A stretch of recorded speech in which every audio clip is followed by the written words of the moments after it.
everybody. Welcome to Courtroom Insider. I'm Nate Eaton. Hope you are excited and ready for the weekend. Thanks for tuning in tonight. We are going to be doing a deep dive tonight into the Konig attempted murder case that's been underway in Hawaii for the past few weeks. This is something that I really wanted to devote more time to. I just haven't had it. And the trials overlapped with this trial overlapped with the Corey Richins trials. So things are wrapping up, though, in the trial. And so tonight, what I want to do is kind of give you an overview and then play some sound bites from three key witnesses who testified. In fact, really compelling witnesses that were on the stand in one case for a day and a half. So for the background on the case, if you're not familiar with it, this is an anesthesiologist from Hawaii, from Maui, who's accused of going on a hike with his wife. Well, not accused of that. It did happen back in March of last year, 2025.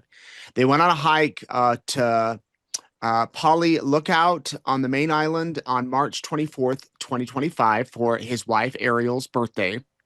And she says when they were on the hike, he tried to push her off the cliff, push her off a cliff, and that he had two syringes with him, and that he hit her with a rock multiple times and tried to kill her.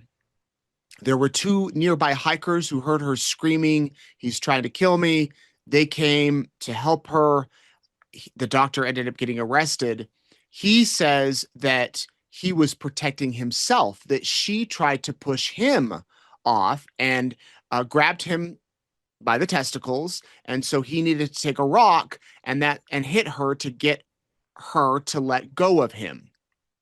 This all is kind of a he said, she said case, because there's no one there other than those two other witnesses, two other hikers that didn't necessarily witness what happened before, who pushed who. They know that she was calling for help. They know that he was there. And this has been unfolding in a Honolulu courtroom for the past couple of weeks. And so tonight, I'm going to go through the testimony, not of every witness. There's been several witnesses who have been called. I've got the list here. There's been a restaurant owner, a pathologist. We've had the defendant. I'm going to play him for sure. We have detectives, law enforcement. We have the son. I'm going to play him, the son of the Konigs, and also the wife, Ariel, the one who was attacked or said she was attacked. You're going to hear from them tonight. This is going to be a long Courtroom Insider, just a heads up, because there's a lot to cover, and I'm only going to scratch the surface of it. After I get through what I want to play you, I'm going to bring in Grace Wong. You might recall Grace worked for Court TV for decades. Court TV recently was acquired by Law and Crime, and so unfortunately her job did not survive, but she went to this trial anyway, and she's been in the courthouse every day, and I want you to hear her insights as far as what she has observed in the courtroom, watching the defendant, watching the jury, and seeing how this all plays out. Today is Good Friday, and so there's no court today. There's also no court on Monday. So just to kind of paint the picture where we're at, both sides have rested. And on Tuesday, there will be closing arguments, and then it will go to the jury. So we could potentially have a verdict Tuesday. So hopefully you can get all caught up, and then you can go watch out for whatever the verdict may be come early next week. Also, I don't know if I said the charges. Gerhardt Konig is charged with one count of second-degree attempted murder. So with that, I want to start with Ariel Konig's testimony. Now, Ariel is his wife. They have children, and she admitted to having an emotional affair with a coworker. There was no sex involved, according to her, no sexting even. And because of that, her husband found out. We'll get into this. And Ariel believes that's the reason why he tried to push her off the cliff. So we're going to start with just a little bit of testimony from her about the cliff. When they were on the hike that day on her birthday, they went out for the hike. What was happening when they ran into some hikers on the trail? When we first got there were two hikers walking around, looking on their phones, kind of looking like they were looking for the trailhead. when there's a sign that says the trail is closed, so it looked like they were trying to figure out where the trail actually was. And what did you and the defendant do when you saw those two would-be hikers? We saw them, and I was like, oh, they're looking for the trail too. We should tell them it's up here, because we had seen hikes like that before where you kind of go past the sign. And he said, no, it'll be nicer if it's just us. Let's just go to the lookout and give them time to find the hike. And so we went and parked and went over to the actual, like, more visitor area at the Polypuka Trail. Okay. When you said the visitor area or the lookout, what area is that? There's like a big flat area, and there's plaques and things, and then there's a big view, so you can go and take pictures and read about the site. And how long did you and the defendant stay in that area? I'd say less than 10 minutes. Okay. Just took some pictures and looked around. And what were you looking out over at that area, or what were you looking at? It's this big valley. Okay. And then after you were done at the Poly lookout area, looking at the area with the plaques and all that, where did you and the defendant go next? Then we went and started the trail. Did you hike the whole trail that morning? No. Can you describe what the start of the trail was like? Sure. And we just kind of quickly went behind the porta potties to get up there. And the start of the trail is pretty wooded and rocky. You mentioned you didn't hike the whole trail. At a certain point, did you decide to turn around? Yes, we were hiking, and there's kind of these like cliff faces that you walk past, and it's pretty narrow. And I was just feeling uneasy, and I wasn't enjoying myself. And we got to a part where you had to kind of scramble, use your arms and legs to get up. And it was kind of exposed. There weren't really a lot of trees, and I was just uneasy. And so I told Gerhardt, I'm not having fun. I don't want to keep going. I'm going to stop here. Ariel, can you explain to us what was making you uneasy? The cliffs were just feeling, it was windy, and the trail was narrow, and the cliffs were really steep. Do you know how tall the cliffs were? I don't. Hundreds of feet, I would say. Okay. So you're feeling uneasy, and you just said you told the defendant you didn't want to continue. What happened after you told the defendant that?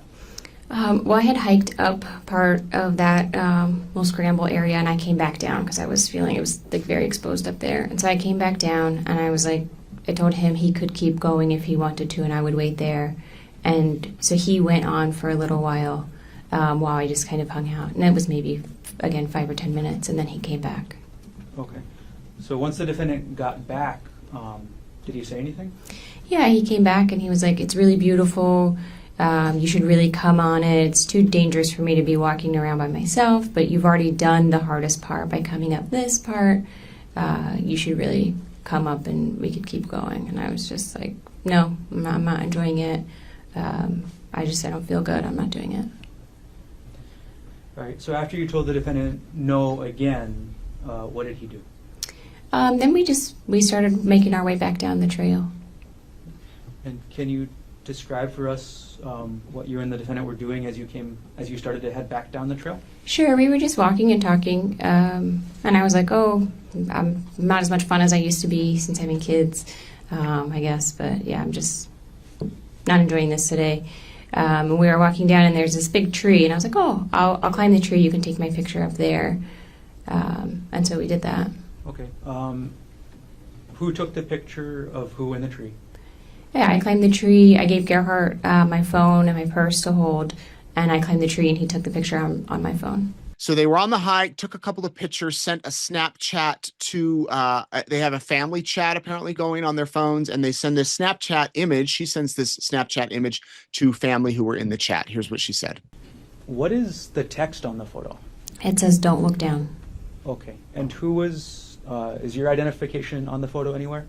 Yes, up in the upper left-hand corner. It says Ariel Konig. Okay. And what is Ariel Konig? That's my name, Ariel, short for Ariel. Is that your Snapchat ID as well? I'm sure it is.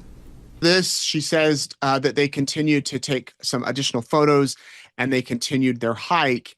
And that while they were on the hike, her husband became upset and tried to push her off the cliff. After you get to where the defendant is on the trail, what happened next? When I walk up to him, then he grabbed me really forcefully by my upper arms, and he said, "I'm so sick of this shit.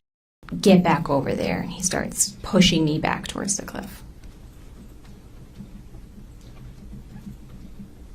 While the defendant was grabbing you and pushing you, what did you do? I was surprised. It felt almost like he was kidding at first, and I was like, "What are you doing?" But he had grabbed me really hard and was moving me.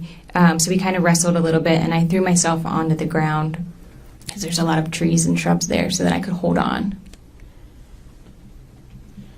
As you threw yourself to the ground, how did the defendant respond?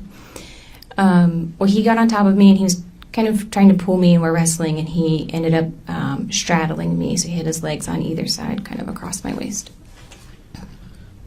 On March 24, 2025, how tall were you? About 5'6". And how much did you weigh on that day? About 145 pounds. Okay. And on that date, how tall was the defendant? About 5'10".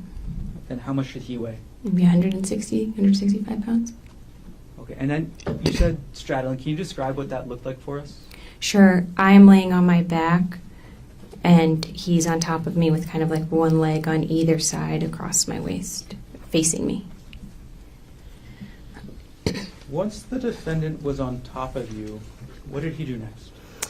So he was first trying to pull me, trying to get me closer to the cliff, and again, I could kind of hold on to the roots and stuff that were around us, and then he had a backpack that he was hiking with, and he, like I said, he's on top of me, and he had a syringe in his hand, and he says, "Hold still," and I see the syringe, and I just kind of like bat it away from us both. Okay. When you first saw that syringe in his hand, did you actually see where it came from? I didn't see where it came from, no.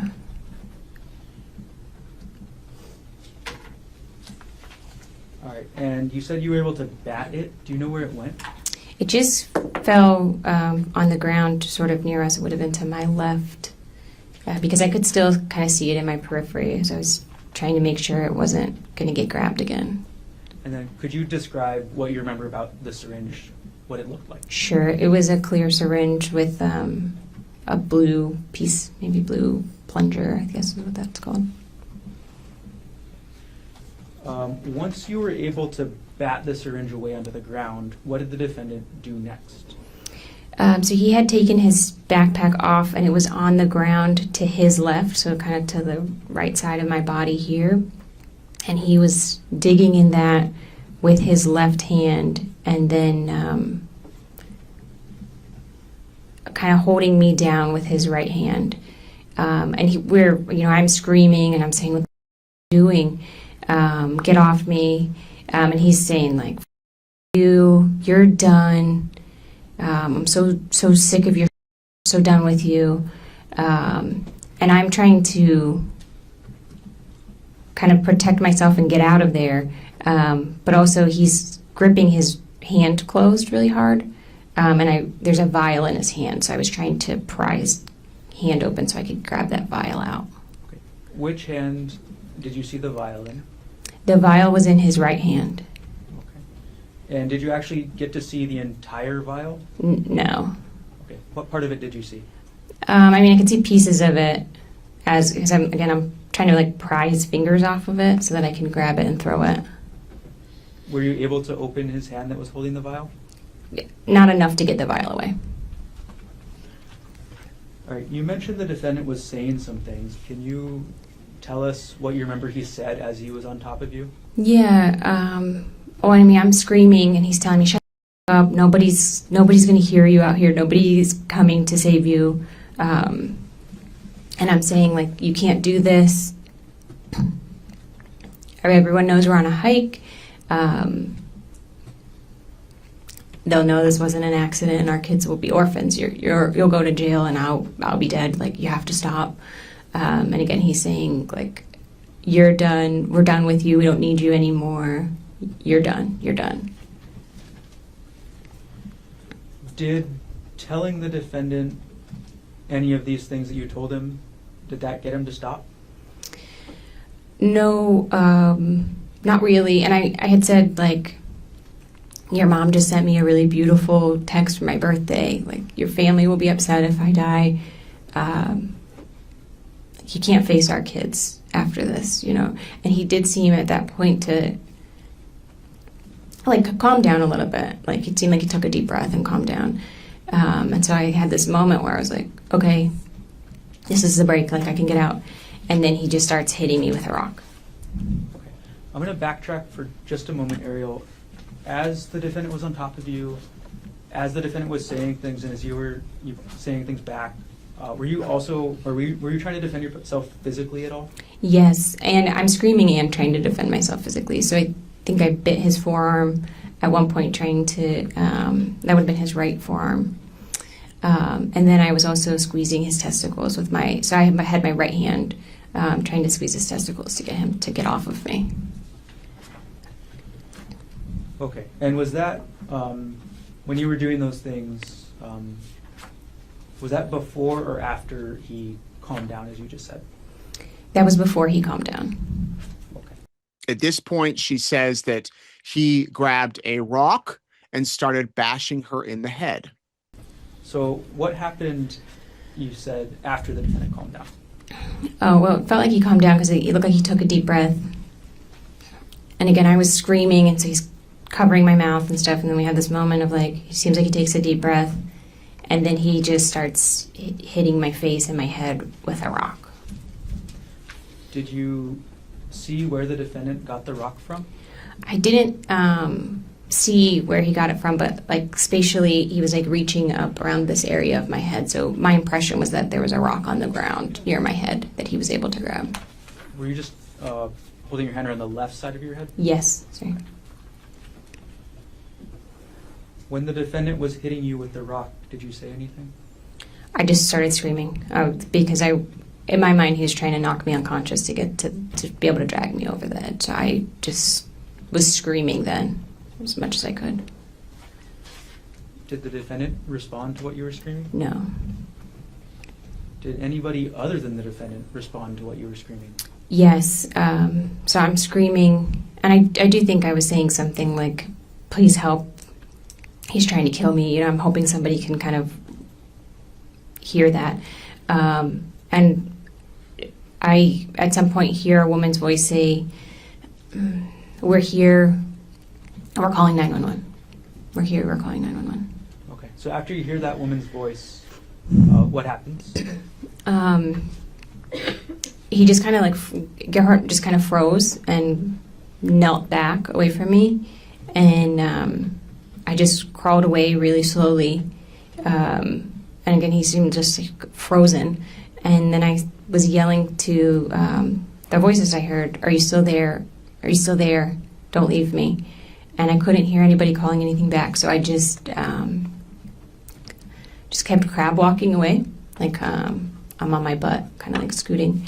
And I just kept going and got to like a lower part of the trail. The women were down there, and one of them was on the phone with emergency personnel.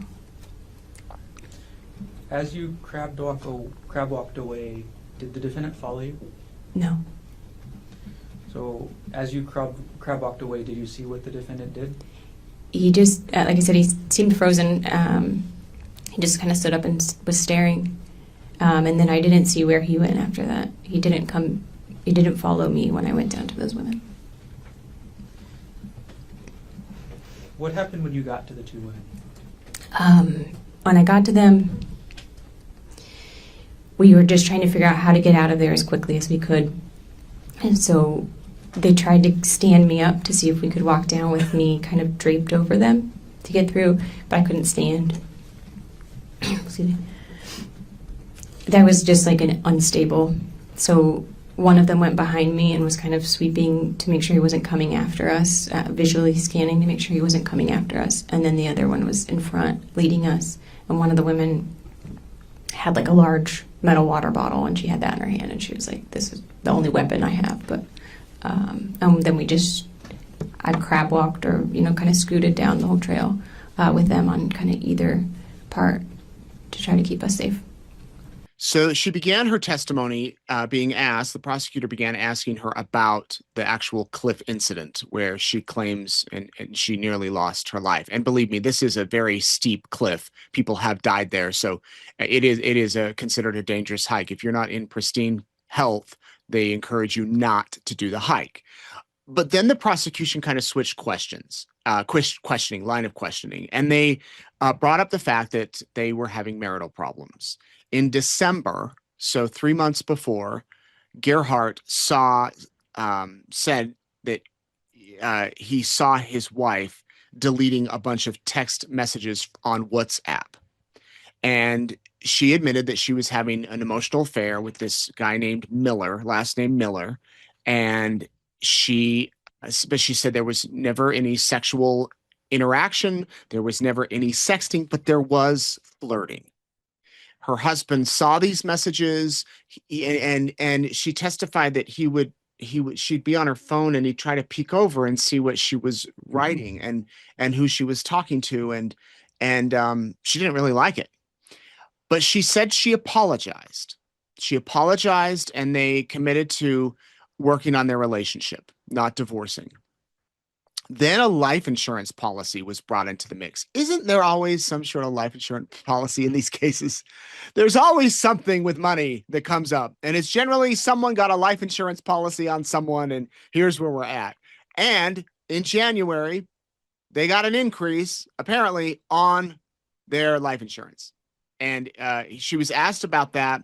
Also, a vacation, the state of their relationship when they went on vacation just a month before the incident on the cliff.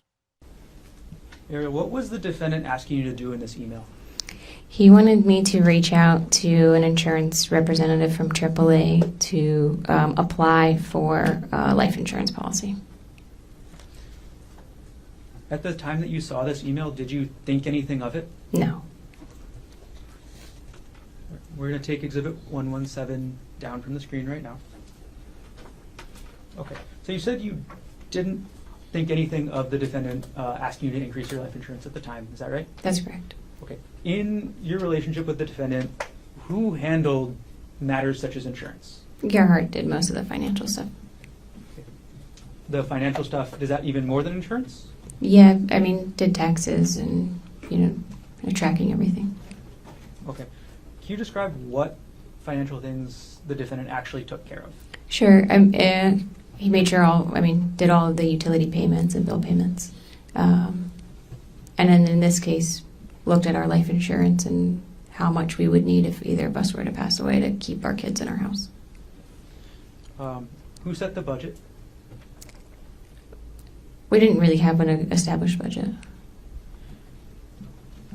I'm going to move forward in time just a little bit, Ariel, to February 2025. Okay. How did your relationship with the defendant progress into February? Yeah, like I said, January, was better than December. February is better than January in terms of, stability and kind of seeming like things, being hopeful for the future. In February, we did a family vacation with our little boys and saw Gerhardt's family. And we had a really fun time. So it felt like, I said, just felt hopeful for the future. Were these WhatsApp messages an issue in your relationship at all in February? I not that I recall, and if so, it was a small thing, yeah. Ariel testified that after the attack, it took her 2 to 3 months to fully recover.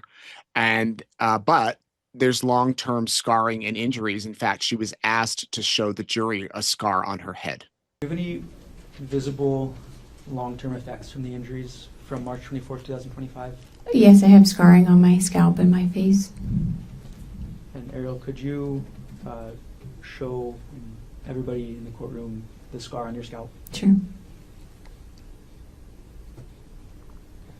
And I want the record to reflect the witness is just pulled her bangs up on the left side of her head to display a scar.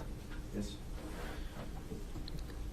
Ariel, how do you normally cover that scar? Until Objection irrelevant. Sustain. Does your hair grow in the area where that scar Same is? objection, Your Honor. No, my hair does not grow there. Ariel, on March 20. Ariel, on March 24th, 2025, did you give the defendant permission to try and push you off the cliff? No, I did not. Did you give the defendant permission to try and inject you with a syringe? No, I did not. Did you give the defendant permission to hit you with that rock? No, I did not. Thank you. I have no further questions at this time. So the prosecution ended their questioning, and you can go watch all the testimony on YouTube. Then the defense took over, and the defense began by asking about the affair she was having. Again, remember, Gerhardt's defense is that she was having an affair, and well, he says that he didn't even try to push her off the cliff, that she pushed him first, but we'll get to that in a minute. But the affair is at the crux of this case, and the seriousness of the affair and the text messages. Here's how the defense began their questioning. On December 9th, when Gerhardt texted you and accused you of engaging in a secret affair, your response to that text was, if anything, I learned how stupid it was this time and know how to make sure it doesn't happen again. That was what you responded. That was your response to him confronting you and saying you engaged in a secret affair. You said, I learned how stupid it was and I know how to make sure it doesn't happen again. Correct? It felt like an affair to Gerhardt, and that's how we were treating it in our marriage. Ma'am, can you listen to my question? Sure. Okay. My question is about the text message. Isn't it true in a text message, I'm not asking you why you said what you said, in a text message, when Gerhardt accused you of engaging and continuing an elaborate secret affair, your response was, if anything, I learned how stupid it was this time and know how to make sure it doesn't happen again. My only question is, do you recall sending that response to him when he accused you of being in a secret affair? Yes.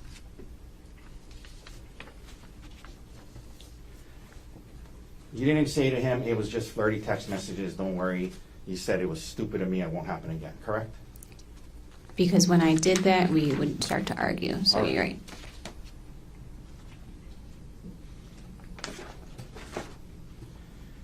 And when you said in your text message, it won't, I know how to make sure it doesn't happen again, that was in reference to the elaborate secret affair that he was referencing, yes?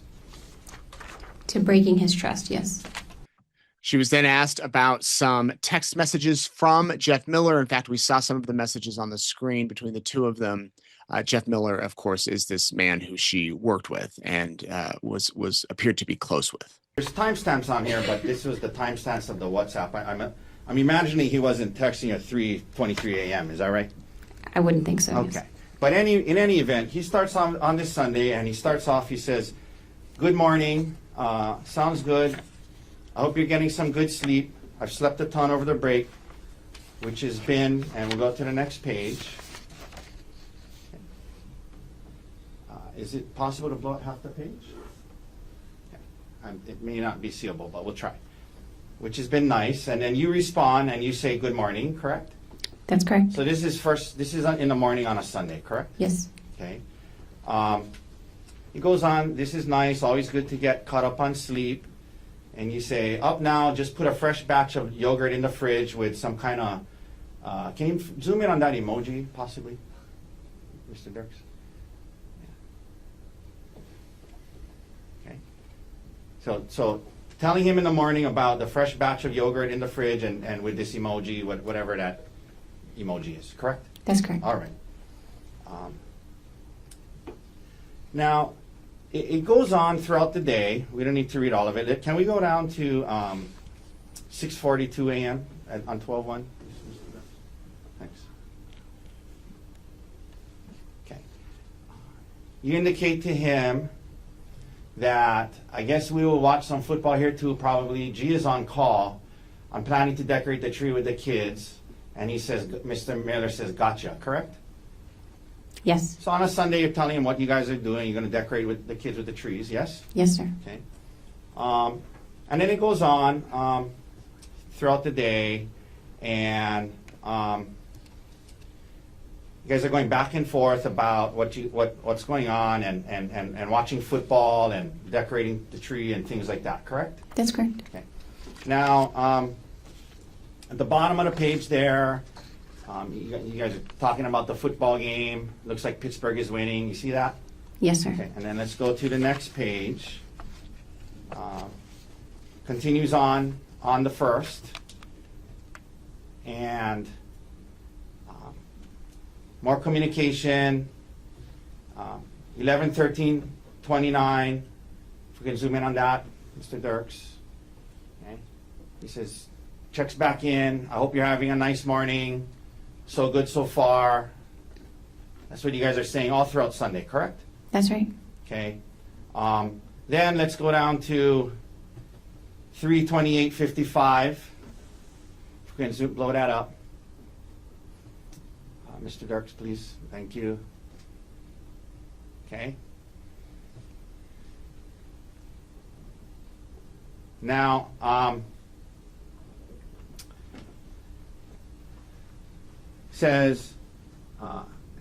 he says, I'm making sure Kay eats OFC, guessing that's what the lie was about. Mr. Miller says, nope, REK, not at all, just much easier to discuss. And then he says, plus, I'm looking forward to chatting at some point anyway. And can we blow up that emoji, please?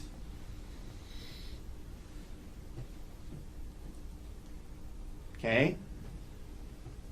And then your response back, if we could blow that up, was now in the PM, good night, looking forward to it.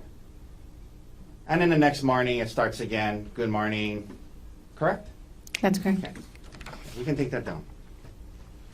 Now, so all throughout the Sunday, you and this married man were texting back and forth about what you guys are doing.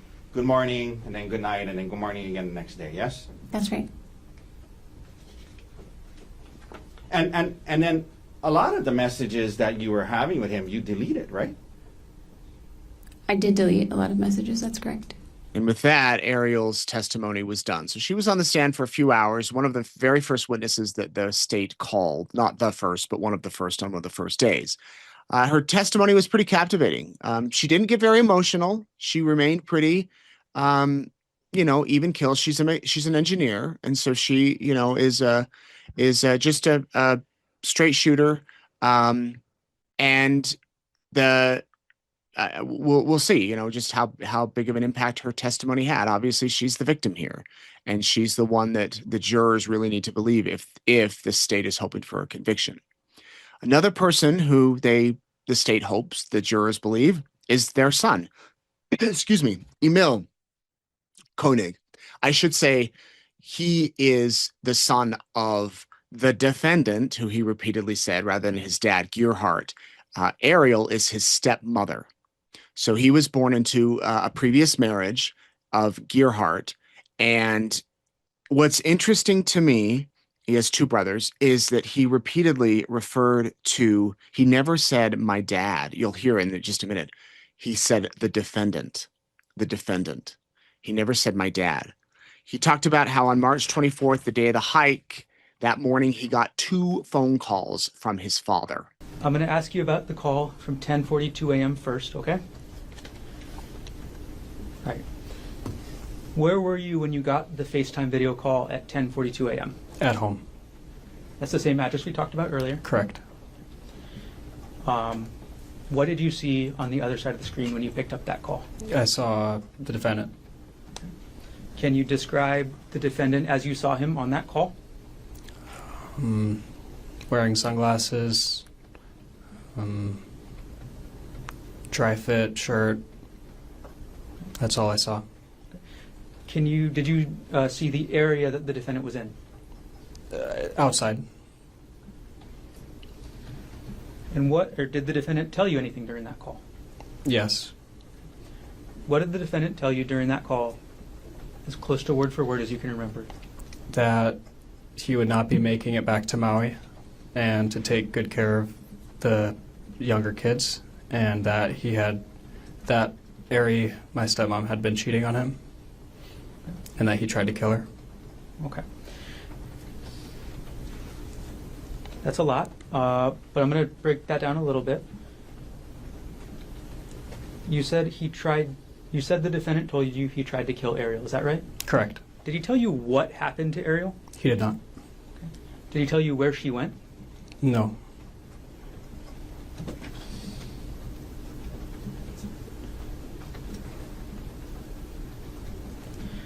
Did the defendant tell you why he tried to kill Ariel? No. During this 10:42 a.m. call, did the defendant tell you anything about what he planned to do next? During that call, the next plan that he said was to jump off the cliff. And how did you react to hearing that? Told him not to. How did you react to the defendant telling you he tried to kill Ariel? I don't remember what I said. Do you recall what the defendant told you after he said he tried to kill Ariel?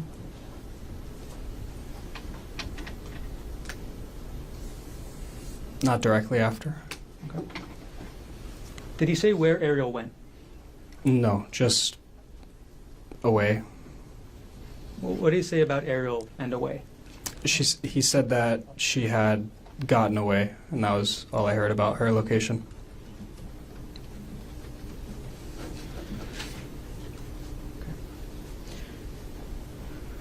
During this first call at 10:42 a.m., did you ask the defendant any questions yourself? Yes. I asked what was on his shirt because it looked like I saw splatters of something on his shirt, and he said, "Oh, it's just her," meaning Aries' blood. So that was the first call, and the blood that was on his dad's shirt.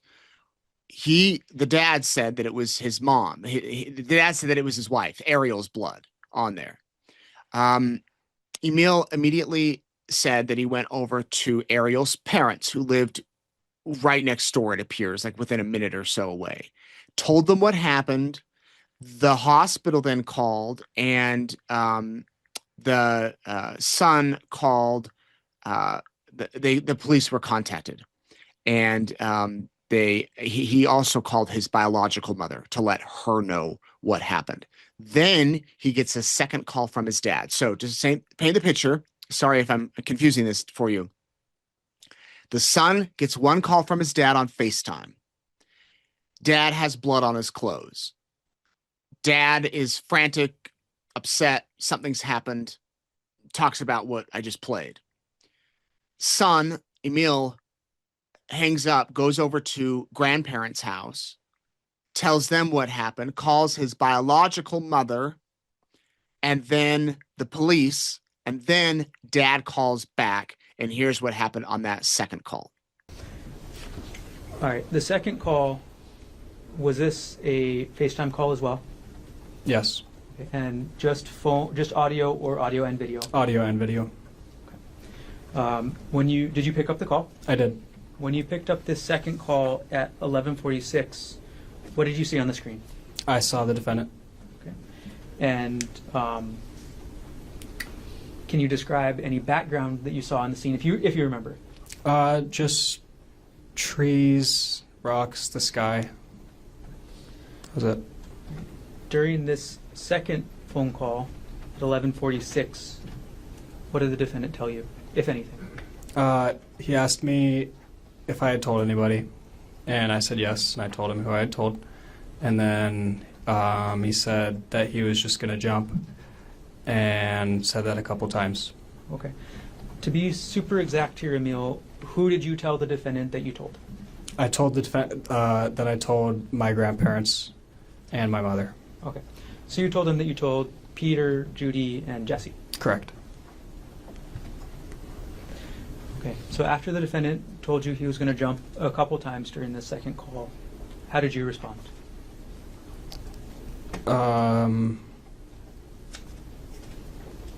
Same way as before. Said not to. I don't know. You told the defendant not to jump. Right.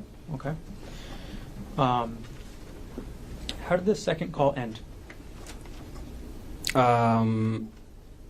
With him saying, with the defendant saying, I'm going to go before the police catch me. Did he tell you he was going to hang up? Do you remember that? I'm sorry. Objection leading. Sustained. Bad question, Eli. Right.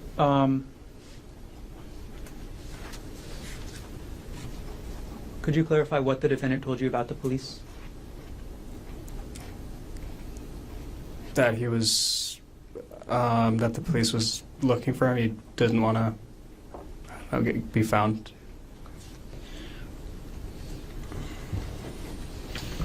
Right. Did the defendant tell you anything else about his state of mind or what he was thinking? He said he was at the end of his rope. Anything else you can remember about that? Thought about suicide for the last couple months leading, or for the months leading to the 24th of. Yeah, do you notice how he doesn't say dad? It's just the defendant. He testified he did not want to be involved in this. Clearly, what son would? And that he, on the call with his dad, his father never said anything about Ariel attacking him, Ariel pushing him. No mention about self-defense, about some situation. It was just despair and upset. Emil moved to Pittsburgh to live with his biological mother. But interestingly enough, he's back in Maui living with his stepmom, working as a clerk at a health clinic. And so he lives with Ariel in Maui. Now, the big witness, and by the way, I'm summarizing these, as I said, but and playing a little bit longer sound bites. You can go watch his testimony too on YouTube and all of the other witnesses. The big testimony happened this week. And this was Gerhardt Konig, the anesthesiologist who testified. For half of one day and then all of yesterday, all of Thursday, he was cross-examined. So for hours, he was on the stand. He began by talking about his background. He's from South Africa. He shared with the jury his education, how he met Ariel, how he was married before, that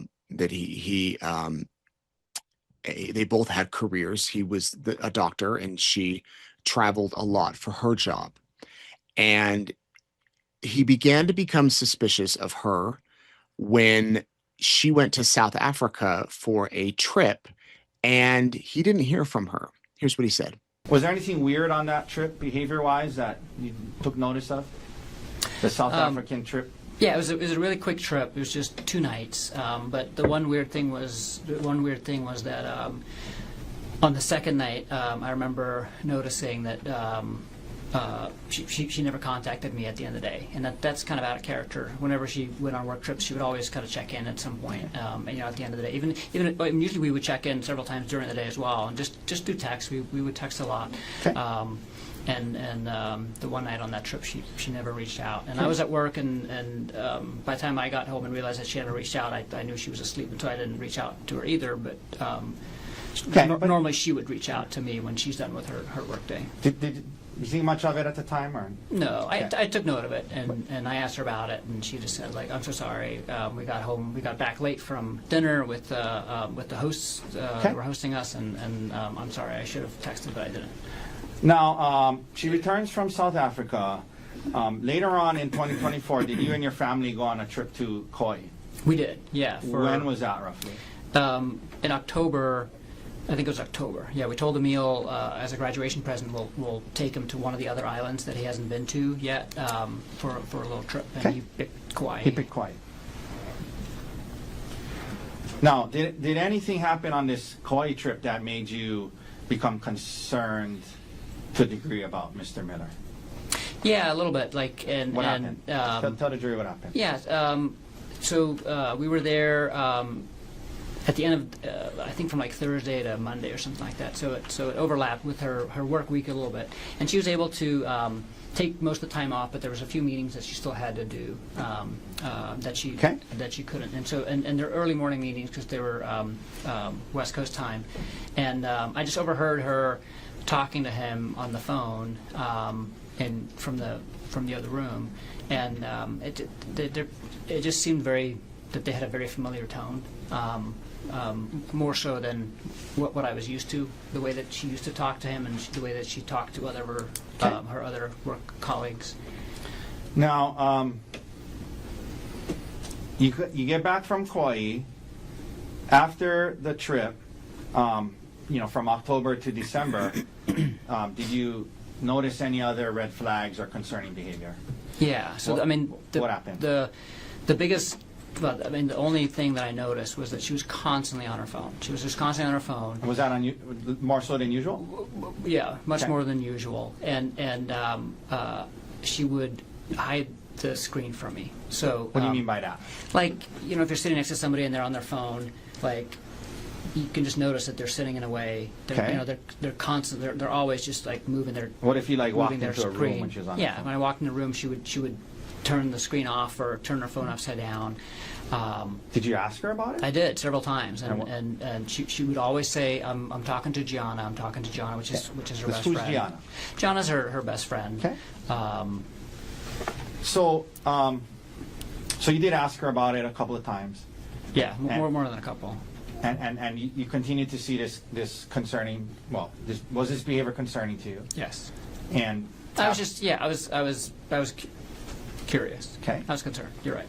And did she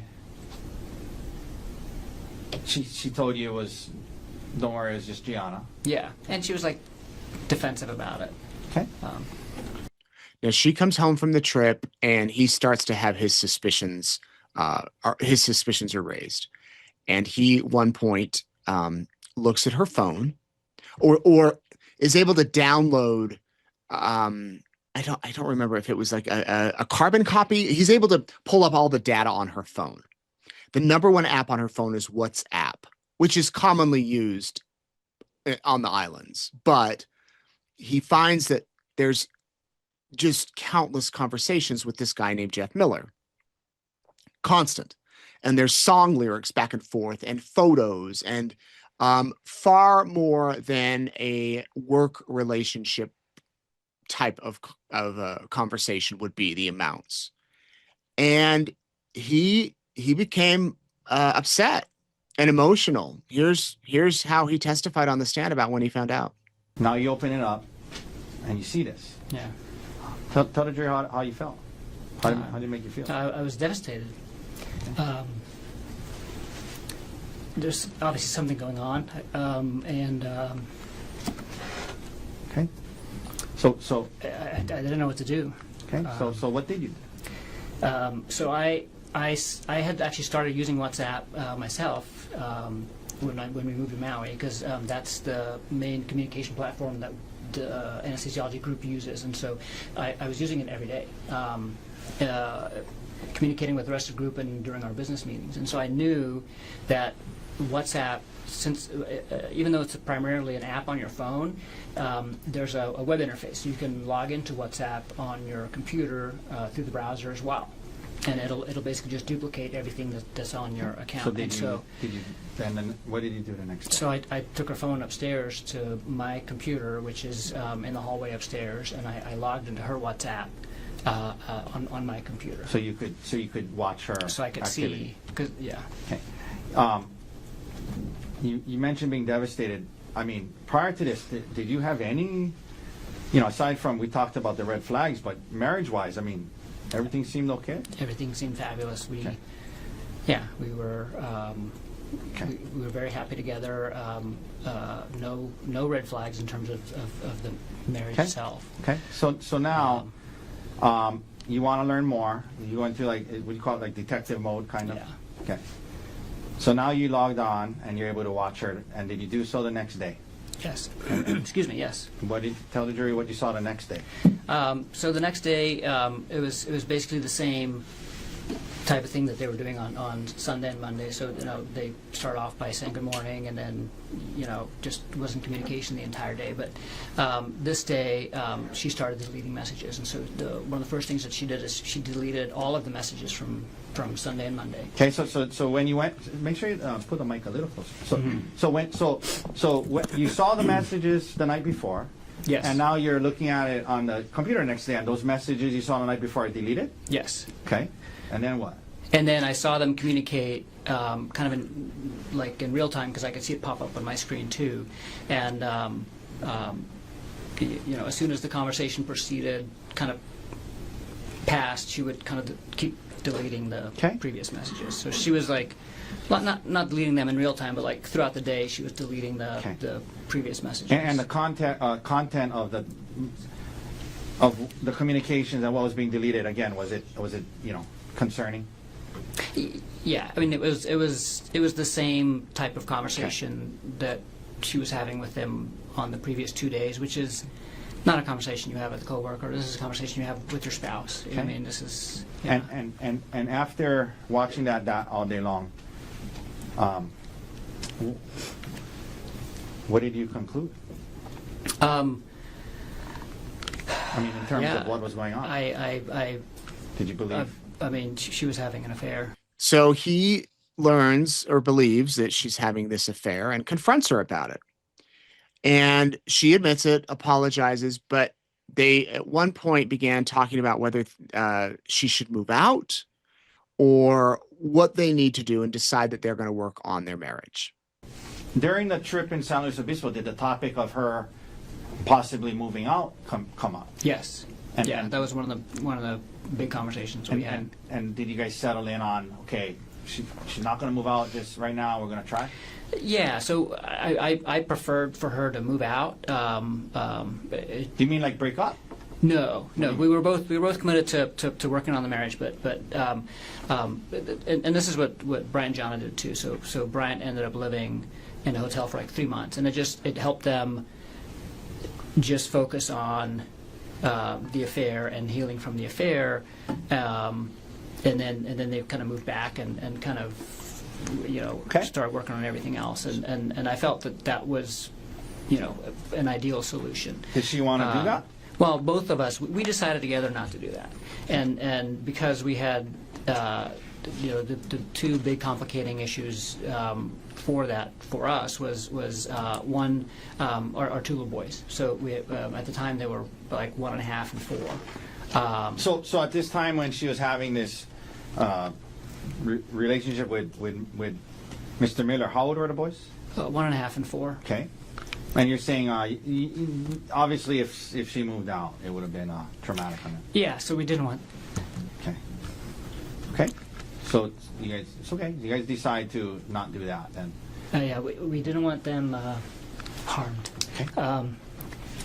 But let me ask you this: in order for her to not move out, to avoid that harm. Sorry. May I approach Anna? Thank you. Excuse me 1 second.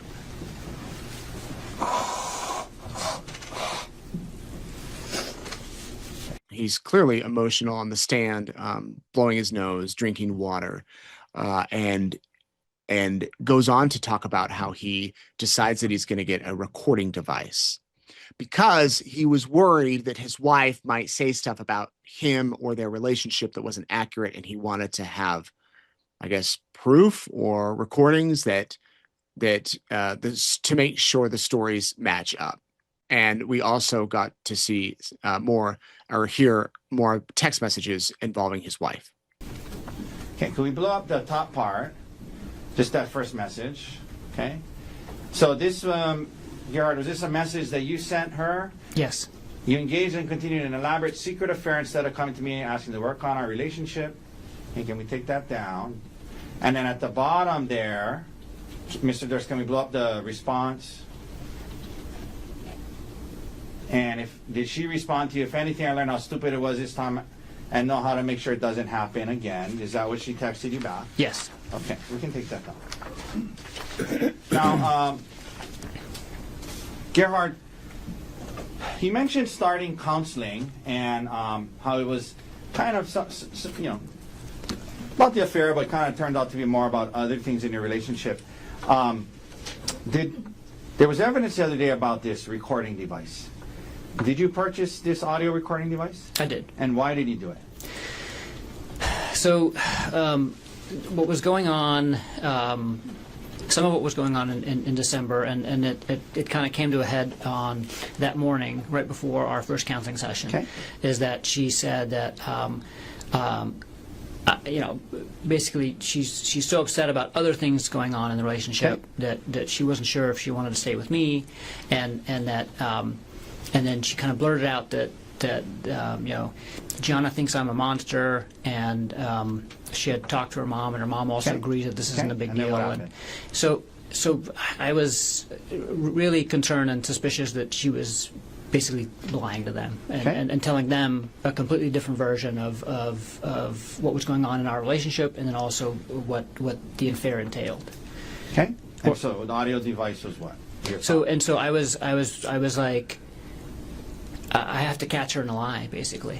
And so it was me like thinking like kind of like an engineer. How do I fix this? And I was like, I fix it by getting more evidence. And so so I bought that in the hopes of basically. So I was going to use it to record conversations that we would have, then the two of us, and then if things weren't moving in the right direction, I can be like, listen, this is what you said. Listen, like this is what she's telling me, because if she's telling a different story to her mom Judy and to Gianna, then I could basically catch her in a lie. Did you end up actually using it? I tested it and figured out how to use it, and never actually used it for that purpose. We ended up not ever talking about the affair. Now it comes time for him to testify about the hike. It's a trip for her birthday that he booked. He did research. They were able to pull up the research he did. Before I get to that, he said the life insurance we talked about, he said that their life insurance, they had both looked at the previous year, but never took it out. They had considered getting life insurance before he found out about the affair, before all of this. They had considered upping their life insurance, getting new policies, but never did it. And so when he did it in January, that was a leftover from the year prior, that it just happened to be ironic timing, but that there's nothing more to it. Okay, so we want to clear up that, because it does come up time and time again that if they got divorced, he wouldn't get the life insurance policy and would have to pay child support. But if they stayed together and she died, he wouldn't have to pay child support and he would get her life insurance policy. So, key distinction there. It could result hundreds and hundreds of thousands of dollars if she dies versus gets divorced. Okay, so back to the hike. He plans his trip for her birthday. And while they're on the hike, she apparently brought up the affair. They got coffee before the hike. They go and park. They're on the hike. It's going to be a beautiful day. And she brings up Jerry Miller. Very far, just like 5 minutes. Like after about 5 minutes of hiking, you get to a part where it flattens out a bit, and the edge isn't, like the cliffside isn't open, but there's a couple of spots where you can get to the cliffside if you wanted to. So we're kind of still in that area, the same area that picture was taken. Okay. And Ari says, "Hey, I need to talk to you about something. I'm working on this project with Jeff Miller, and I'm gonna need to travel with him again, and I need you to be okay with that. Is that okay?" Okay. And so she was kind of telling you like, hey, there's just things at work going on. I need you to be okay with this. And asking you to trust her. Yes. Okay.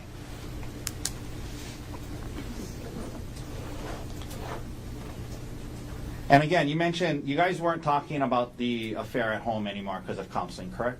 That's correct. And you guys weren't talking about it in counseling a lot at that time? We hadn't gotten to That. kind of the core of it yet. So she brings this up.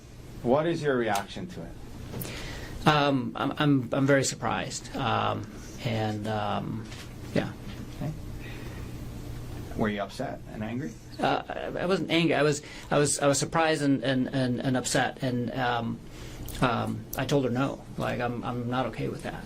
And not only am I not okay with that, like I'm never going to be okay with that. Like we haven't dealt with that part. Like the only reason why I was okay with her still even working there is because we had placed these limits on their communication. But in my mind, like she still needed at some point to quit her job, and this was only put on hold while we were trying to deal with all these other things. She basically said like, well, I can't quit my job right now because I don't even know if I want to stay with you. So we were dealing with like the issues that she brought up first, but it's not like any of the affair had been resolved at all. Like it had just kind of been put on hold. And so How did you feel that she would even think that this would even be okay? yeah, I mean it made me realize that we were just not on the same page at all in terms of like here I am just kind of like sublimating my feelings and focusing on her hurt and waiting patiently for her to do the same to me, and this made me feel like she wasn't intending on doing that ever. So what did you say back to her? Were you guys kind of arguing about it? Yeah, we were for sure arguing. Okay, and then so what did you say anything to her? I just said, moving out? Yeah, I said like I need you to move out. Like this has gone far enough. I need you to move out, and I'm going to tell people why you're moving out, and I'm going to show them what you did, because like unless you face this and unless you take full accountability for this, like we're never going to get through this. So and that was like after you guys had been kind of arguing for Yes. a while about. I mean, an argument starts. You guys are arguing. You're telling her no. You're telling her all these things. Yeah, I mean the argument developed more slowly than what just happened, and there was other things said too. But that was That's how it culminated with you telling her, well, if that's the case, if that's how you feel, you got to move on. yes. Okay. What did she say anything to you about her mom and Gianna? She did. So, like, earlier in the conversation, she had be like, well, what if my mom chaperones my work trips with them? And I was like, no, like, I'm still not okay with that. Like, and that's not a long-term viable solution. And then later in the argument, when things kind of got heated, she was like, well, actually, my mom just said that she'll chaperone the trip, and she thinks Jeff is interesting and can't wait to meet him. And I'm like, you're obviously telling them a whole different version of what happened than me. So in the argument, in her effort to say for you to be okay with it and go on the trip, she said, well, what if my mom chaperones me? Yes. Okay. After, it comes to this point in the argument where you say, well, you know what, you got to move out there. I'm going to tell everybody what you did. I mean, it was a pretty, it got to kind of it was not a good conversation, it sounds like. Yeah. Okay, so what did you do next? I stomped off. I just stomped off up the trail. And this was a point where we were both really kind of just upset with each other. And I went one way and she went the other way. How far up did you go? 5 to 10 minutes. Okay. Why did you turn around? I was kind of at a loss of not kind of a loss. I was I just didn't want to be there. Like. Did it make sense for you to keep going on this hike? No. I like 5 to 10 minutes in, I was like realizing kind of where I was, and I was like, I don't want to be here. I want to go home and like start dealing with what we need to deal with. I don't want to, I got to the point where it opens up and it's like these beautiful views, and I'm like there by myself and upset, and I was like, I don't want to be on this hike by myself, upset, and I don't want to do this hike. I'm going to come back and do this hike at a different time when I'm happy. I was really looking forward to doing the hike. When you headed back down, were you expecting Ariel to be where you had left her? No. And where were you expecting her to be? I thaught she went to the car because I saw her head down the trail. And there was testimony that she said when you got there, you said, "Oh, you're still here." Did you say that to her? Yes. And is that because you assumed she had gone back to the parking lot? Yes. How far away from the parking lot were you guys when this argument started? Like 5 minutes. Okay. Or less, probably. Yeah. From there, the hike gets more intense and their argument grows bigger and bigger to the point that it is physical. What is her demeanor and behavior like now? Like a 180 reversal, basically. So she was like extremely apologetic, and said, basically, I'm so sorry, you're right. Like, I need to take accountability and, like, let's just, not ruin the day. I don't want to ruin the day. I don't want to ruin our trip. And let's keep talking about this in therapy. Okay. And she said, like, I won't travel with Jeff. Did you guys end up taking a selfie? Yeah. First, she was like, again, like almost manic, like super happy, and was trying to basically, get me to be in a better mood. And she was like, I'm gonna climb this tree, take pictures of me in this tree. And so she handed me her phone, and I took some pictures of her in the tree. And then after that, she said, let's take a selfie by the cliff's edge. That was her idea. Yes, Okay. Did you guys take one? we did. And what happened after that? Right after the selfie, I just remember kind of staying at the edge there and looking over the edge and just kind of still in thought about everything that had just happened and what's going on. And then I felt like a shove, Okay. and I was almost pushed over the edge. Okay. You felt a shove. Okay. Who shoved you? Ariel did. What did you do right after that? Barely caught myself and turned around and looked at her and was like, what the fuck was that? Like, Okay. Turn around and was it like what like was like kind of in shock, like what the fuck was that? yes. Okay. And then did you move towards her? Yeah, I did. I was like, just asking her, like, what was that? And started walking towards her. Okay. Because at this point, she was like 5 or 10 feet away from me. Okay. So you walk towards her, and you mentioned when you're walking towards her, where were your hands? Out. Okay. Now, did you get close to her? Yes, eventually, yeah. Well, And by the way, when you start walking towards her, is she saying anything? not initially, but I turn around and I'm asking her, like, what the hell's, what the fuck just happened and what's going on? And as I'm starting to walk towards her, she starts yelling. She starts yelling. Yeah, help me, help me. Okay. And then what happens? And then I just keep walking to her, like, what are you doing? Were you And I telling get- her, like, why are you screaming? Yeah, what are you doing? And I get to her and I'm like,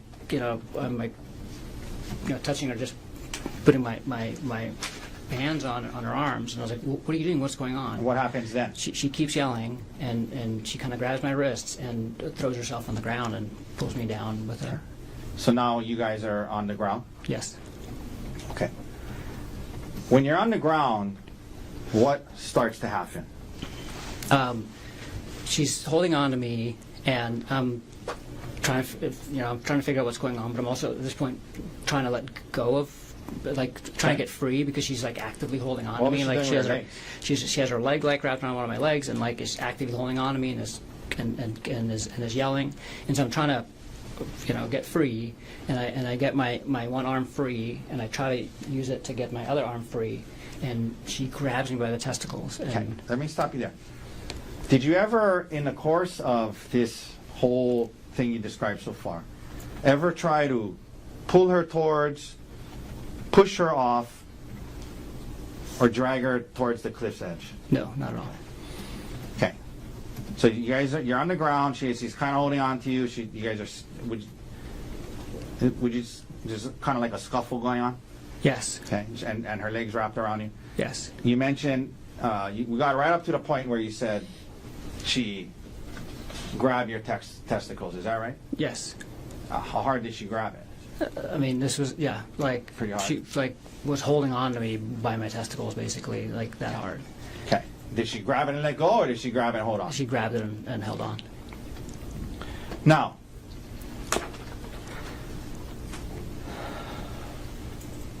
what happens after she does that? Then I try to free my testicles, and so I'm like thrashing with and I get both hands free, and I'm trying to get her to let go of my testicles, and then she hits me with a rock on the side of the face. Okay. So she's holding on to your testicles. You're kind of focused on that, obviously, and then at some point while you're focused on that, you And it happened all really fast. Yeah. But That's I'm glad you raised that up. Was this like happening slowly, where you had it time all to happened within, like, I mean, probably less than a minute, maybe quickly? slightly more than a minute, but I mean, 2 minutes or something. yeah, From but you weren't timing it. from the moment that like we were on the ground and she was grabbing my testicles was like It happened quickly. everything after the grabbing of the testicles happened very quickly. Okay. And you weren't timing it or anything. No. This is just your estimate. Okay. So now, she's holding on to you, she's squeezing your testicles, and you kind of dealing with that. And she's on the ground, and you're kind of on top of her. Yes. Okay. And you said then you felt you got hit with the rock. Yes. Where'd you get hit? On the left side of my face. How many times? She kept doing it. The first blow she landed really well, and after that I was able to block Okay. fairly well. She did like land a couple more, but not as bad as the first one. So she still got your testicles? Yeah, so she's like holding my testicle and just like Okay. hitting me like this. And now do you stop dealing with your I'm testicles? just and you- focused on the rock at this point. Okay. Yeah, Okay. yeah, Did it hurt when you got hit with the rock? you did. Could we publish what's in evidence as Exhibit D30, Your Honor? Yes. Okay. Okay. Gerhardt, is this where you got hit with the rock? Yes, Is that the area? yes. All right. We can take that down. Now, you get hit with the rock. Explain to the jury what happens next and why. I was able to wrestle the rock out of her hand. Does she still have your testicles? Yes, Still squeezing them? yes. What And do you do? I was able to like. So we're like she's hitting me and I'm like blocking and then I start like, and I get Is her there a wrist. scuffle over the rock? Yes. Is it near her face? Yes. I mean Okay. it's And then what right. happens? And I finally get the rock. What'd you do? I hit her with the rock. How many times do you think you hit her? I hit her 2 times. He says that he hit her on the side of the head twice with a rock. 2 hikers hear her screaming. They come over, and she ends up being carried out or helped down with these 2 hikers, while Gerhardt is separated from her. They're not like going down the mountain together. He said he had severe emotional distress and has ever since then, and that he has felt awful. How did you feel about that she was bleeding? I felt horrible. Okay. Did you ever plan on hurting her that day? No. Did you ever want to hurt her that day? No. You reacted to defend yourself in the heat of that moment. You said yes? Yes. Okay. But did you still feel bad about it? Yes.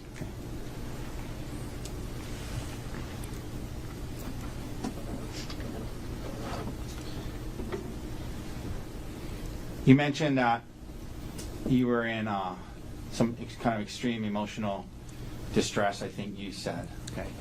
Yes. Did you become, at some point after that, suicidal? Yes.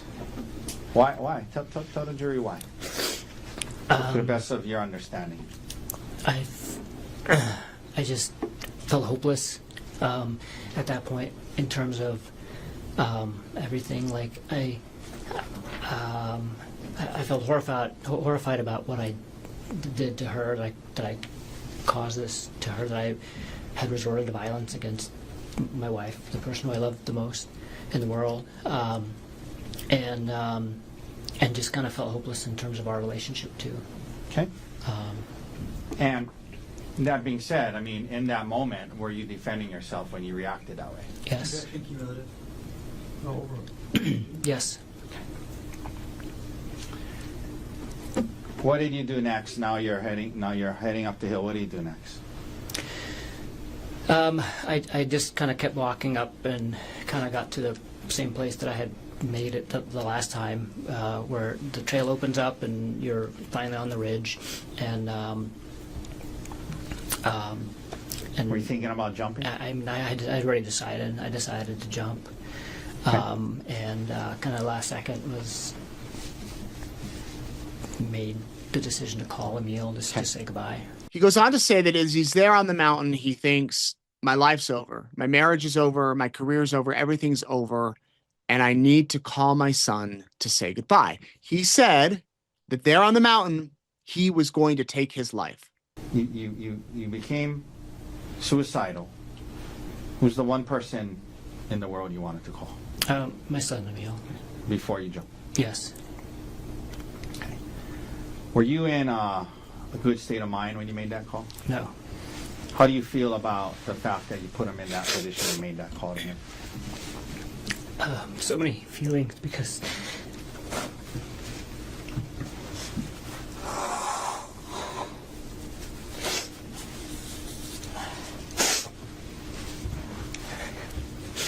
he saved my life that day. How so? Convinced you not to jump? He saved my life that day, but I put him in this position where he is now, where he thinks I tried to kill her. Okay. And for the last year, he's thought that. And You heard him yesterday only refer to you as the defendant and not as dad. yes. Do you blame him? Sorry, 1 second. We'll take a break. No, I don't blame him. I had such good intentions of calling him, but In the sense that you wanted to say goodbye. I wanted just to say goodbye and tell him how he's an amazing person and he should live his life to the fullest. And Okay. Clearly emotional testimony. I'd love to know your thoughts. If, all of us could look at that and think, wow, he's a really sincere guy, or we could look at it and say, yeah, he's fighting to not go to prison for life, or whatever it is. What do you think? What do you think? Let me know in the comments. Would love to hear your thoughts. Him talking about how his son saved his life that day, but yet that very same son who was on the stand days earlier refused to call him dad. Now, Gerhardt does not dispute that the word kill came up in the conversation with his son. He says it was in the context of something like, I'm going to kill myself, or your mom tried to kill me, perhaps, rather than I just tried to kill your mom. So he doesn't dispute that kill came up. But he didn't jump. He did not jump off the cliff. He did not end his life. No syringes or one singular syringe were found there on the trail. Now, it's a massive cliff. Really, you could just take something and throw it and it's gone. So, weigh into that what you want. But back at the house, they found the doctor's medical bag, which, is that going to be abnormal? Probably not. He said he was on call, and inside the medical bag, he carries drugs. We actually saw the medical bag. So this was in a bag. Just a couple of things. So like, what is this? What is this? those are bags of saline. The one on the left is still sealed, and the one on the right has medication in it. Okay. And this is a stethoscope, is that right? Yes. What is this thing up here? This and that. Oral airways for emergencies and elective surgery. Okay. These are all stuff that you had at home regularly when you were either on call or depending on where you were going to work.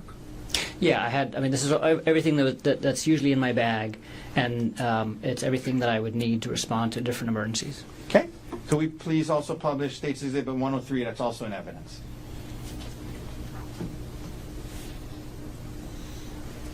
Okay. This was also in your bag, according to them. Is that your work ID? Yes. Okay. The last shift you had before this trip, we can take that down. Where had you been working? At the hospital. Okay. Do you remember in what unit? Labor and delivery. Okay. So after that shift, would it be normal for you to have that bag? Yes. Okay. Why is that? Because I keep the bag with me for the entire shift. It's a 24-hour shift. I start at 7 a.m. and I keep going until 7 a.m. the next day. And so when my shift ends, unless I'm actively at the hospital taking care of something there, I'm at home when my shift ends. And so I was at home when my shift ended that day, and that's why I had the bag with me. The defense goes on to end their questioning of the doctor by asking him if he wants a divorce, and he does want a divorce from Ariel, and he wants custody of his kids. He has not been able to talk to his kids since he was arrested a year ago and misses them. And here is how the prosecution ended, or sorry, the defense. He's the defense's witness. Here's how they ended their questioning. You've learned that she is filing for divorce and seeking full custody of your children, yes? Yes. Do you want joint custody? Yes. More than any. That's. Okay. And there's been testimony that you've been in custody, yes? Yes. Have you been able to speak with your 2 young boys from jail? No.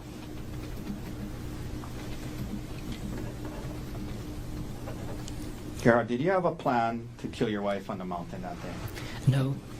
Did you try to throw her off a cliff? No. Did you try to stab her with syringes? No. When you hit her with the rock twice, why did you do it? In self-defense. Thank you. That's all the questions I have. Again, this was a lengthy testimony, several hours. At that point, they broke for the day. So this would have been Wednesday. And then Thursday, he was back on the stand, beginning with cross-examination. And the prosecution began by bringing up the messages, text messages between Ariel and the man she was having an affair with, and asked about her confronting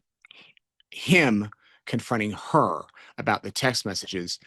And the fact that their sexual history, their sexual relationship, that the prosecution says that he wanted sex whenever he wanted it from her and that she wouldn't give it to him, and that caused him to be upset. Here's a little bit of that. After you confronted Ariel about this affair, you wanted her to meet your physical needs, correct? I wouldn't characterize it like that. You wouldn't characterize it as Ariel being unwilling to meet your physical needs? Would you? I would characterize that I was in a relationship with Ariel for 8 years, and we had a physical relationship, and I had physical needs as part of that physical relationship prior to me finding out about the affair, and I had physical needs after the affair as well. Okay. And she's a regular. We're talking about sex here, right, doctor? No, I'm talking about physical intimacy with the person that I love the most, which includes sexual and non-sexual intimacy. You believe that Ariel should meet your sexual needs after you confronted her about this affair, correct? No.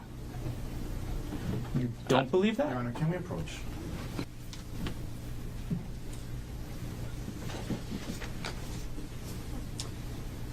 Dr. Konig, after you confronted Ariel, you needed her to meet your sexual needs, correct? No. That's your testimony today. Yes. Ariel stopped having sex with you on December 24th, 2024, correct? The last time that Ariel and I had sex was on December 24th, 2024. We did not have sex after that, and we both decided not to have sex after that. You're upset that she wouldn't have sex with you, right? That is not true. When Ariel didn't have sex with you, you believe she was withdrawing from the relationship, isn't that right? That's not true. Ariel didn't want to have sex with you anymore, isn't that right? That's not true. Ariel was unwilling to quit her job, right? She was willing to quit her job initially, and then later she was unwilling to quit her job. That's correct. Ariel was unwilling to give up her privacy to you forever, correct?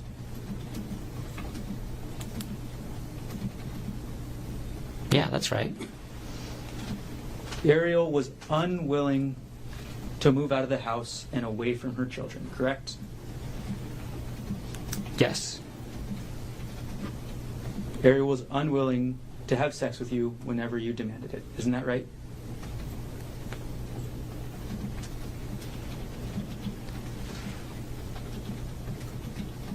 Can you ask the question again?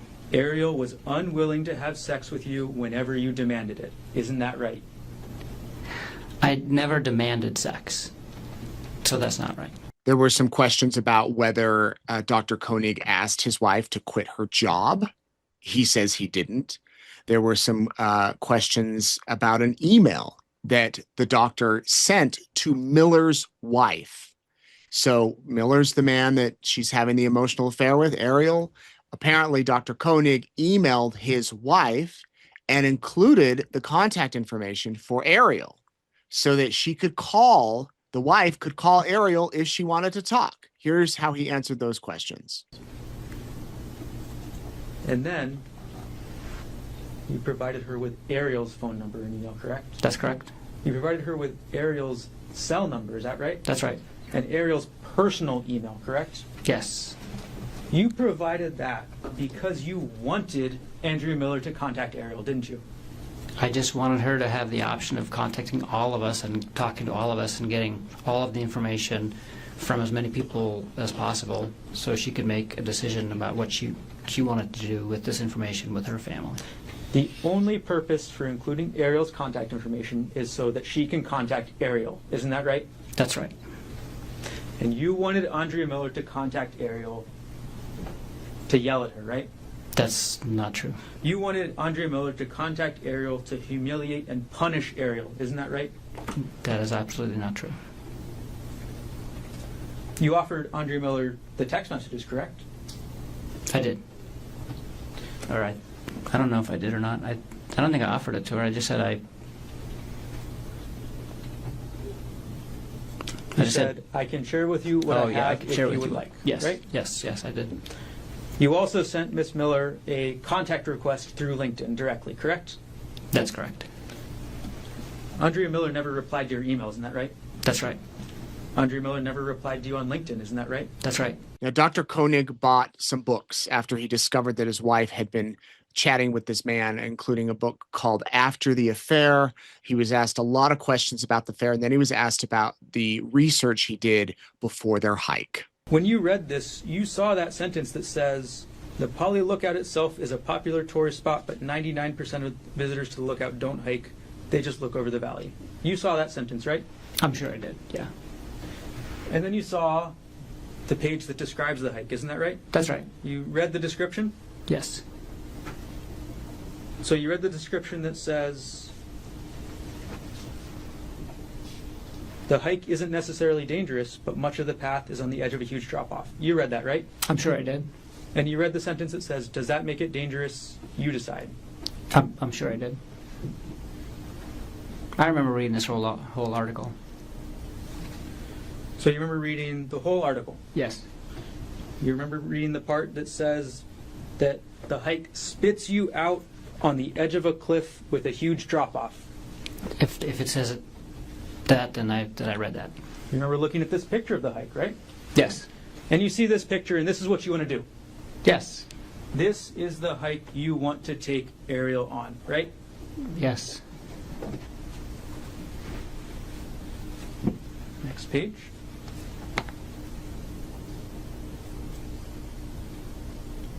In this page, the author describes and shows a picture of themselves enjoying themselves, right? That's right. And they're looking out over the entire windward side, is that right? That's right. And this picture on this side has the puka, is that right? That's right. And this is at the end of the hike, right? I assume so. Actually, from what I've remember from the description is that you can keep going past this for a little while still, but it's close to the end. And this is I've never ultimately been where there. you want to take Ariel, right? Yes. This was the plan, to take her to this section, correct? Yes. And to take Ariel to this section of the puka, you have to take her through this section, correct? Yes. You have to take her along this trail along the cliff. Is that right? Presumably, I never got to this point in the trail, but according to the pictures, yes. You never got this far in the trail, right? No. The plan was to get that far in the trail, though, right? Yes. Now, the prosecution went on to ask Dr. Konig about that he has a license to carry controlled substances, like propofol, which was in his bag. Remember, propofol is the drug that's used that Michael Jackson died on, had too much. And it's a common drug for surgeons or for anesthesiologists. So he has the license to have it. He said he had it in the bag because, again, he was on call and in case he needed it and needed to rush into the emergency room, he had it with him. The prosecution really made a big deal and really emphasized the fact that this was a dangerous hike, that this cliff is deadly, and that if you're walking on the edge of the cliff and you take one wrong step, you're gone. And the doctor admitted to, yes, they knew it was dangerous. And you knew from your research into this hike that 99% of the people up at that lookout would not be going on the trail, correct? I didn't know the actual amount, but I knew the lookout was popular and the hike was less popular. And that actually said 99% versus 1%, right? Where did what say? The website you researched. The Journey here article. Oh yeah, that did say that.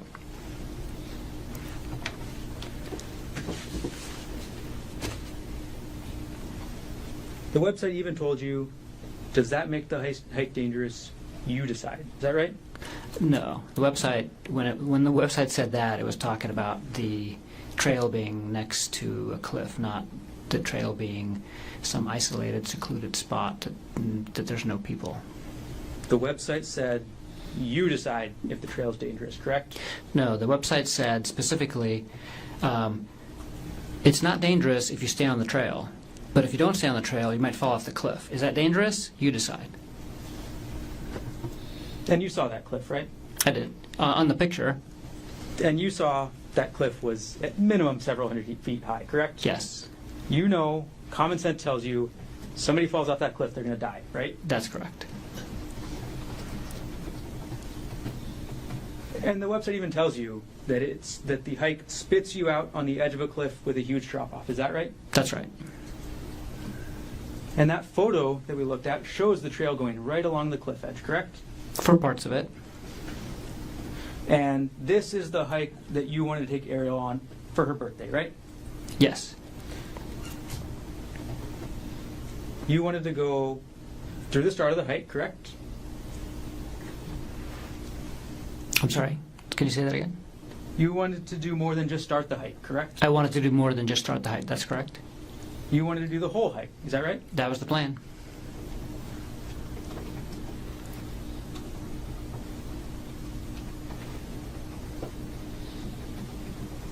You wanted to take Ariel through that cliffside path that we saw in that photo, correct? Yeah, I wanted to take her on the hike and go with her on the hike and make it all the way to the puka. That was the plan. In Publishing States Exhibit 122, you wanted to take Ariel along this path, right? That's right. Wouldn't you agree that that path is right on the edge of the cliff? Yeah, it's very, very close to the edge of the cliff. It's a narrow path, right? It's a narrow path, and then there's a little narrow strip of grass and rocks, and then there's the cliff. An empty void, right? Yes. Nothing to hold on to, right? For this part of the trail, not much. I mean, there's some brush on the other side, but you have to really watch your step. But Ariel didn't go that far on the trail that day, did she? No. Because Ariel didn't want to hike anymore, right? Yeah, there came a point in time where Ariel did not want to hike anymore. Ariel deviated from your plan to go up this part of the trail, right? I wouldn't characterize it like that. Well, you planned to go up this part of the trail, correct? That's correct. And Ariel didn't follow through with that part of the plan, right? Yeah.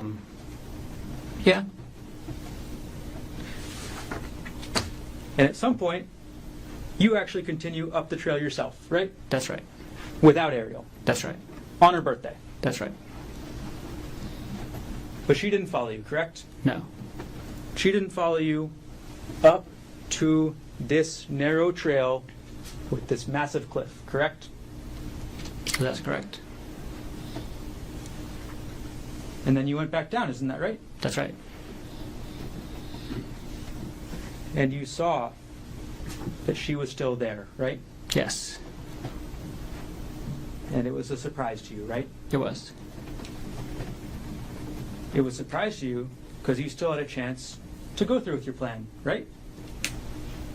What plan are you referring to?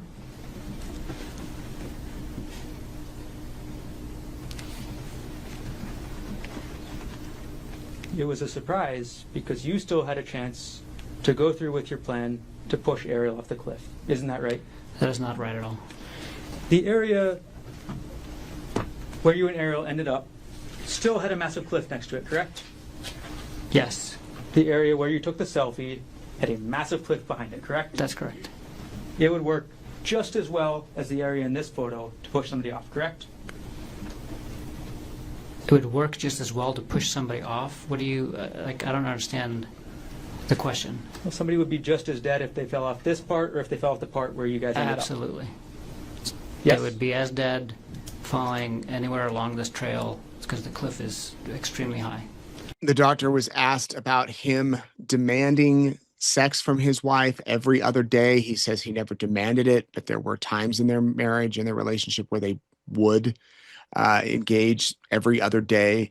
And on the trail, on the hike, he was asked about the fact that she apparently said she wanted to start traveling again with Jeff Miller, this man she was having the affair with. And the doctor became upset. And he says he never pushed her. She pushed him. So you testify that you have this argument, you separate, and then you come back together, right? Yes, You take this selfie right by the cliff, correct? yes, And then you testified that Ariel pushed you, right? yes. And you testified that you could barely hold on, right? I almost went off the cliff. And then you turned around and you testified that Ariel was 5 to 10 feet away, right? By the time I turned around, she had backed away, and she was not.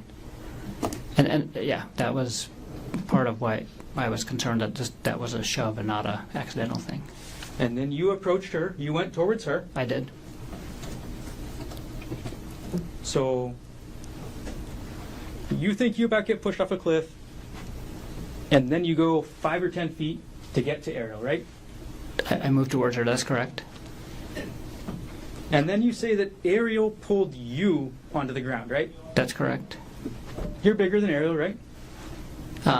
Yes, You have at least, or at the time of the offense, or at the time of the incident, you had at least 20 pounds on her, right?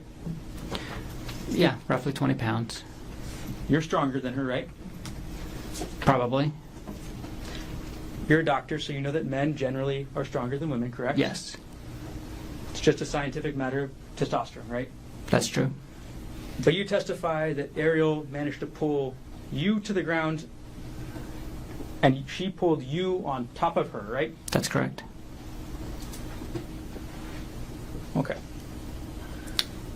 Then you testified that Ariel wouldn't let you go from on top of her, right? That's correct. You testified that she wrapped her legs around you, right? She wrapped at least one leg around me. Yes. Yesterday you said legs, right? I think I said leg. It was at least one. And you testified that she grabbed your testicles, right? She did.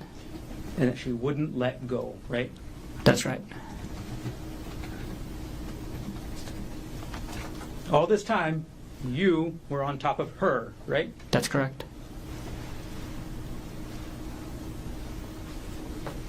And then you testified that Ariel took that rock. I'm going to grab Exhibit 2 right now.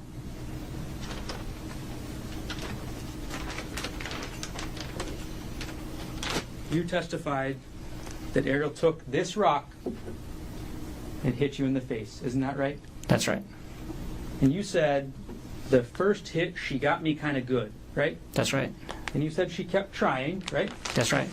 And you testified you tried to start blocking it, right? Yes. And you testified she actually got a couple more hits in, right? Yes. So, but you don't know how many hits, right? No. one good hit to the side of your face, correct? That's right. Again, it's a he said, she said. And who do you believe? We saw photos of the injuries on both of their faces. They were shown to the jury. Here's what they look like. The front of Ariel's face after those 2 hits, right? Yes.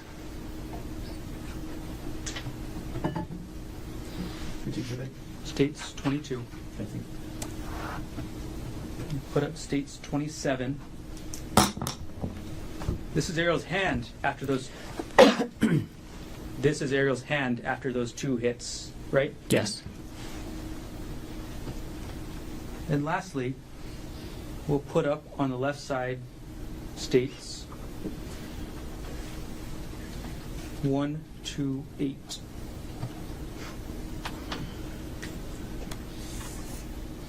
On the left side of the screen, that's Ariel on March 25th, 2025, correct? I don't know when that picture was taken, but I'll take your word for it. That's Ariel the day afterwards, right?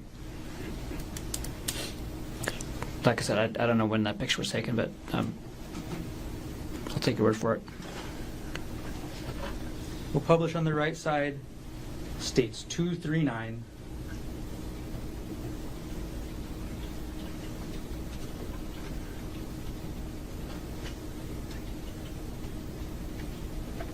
We'll flip it upside correctly.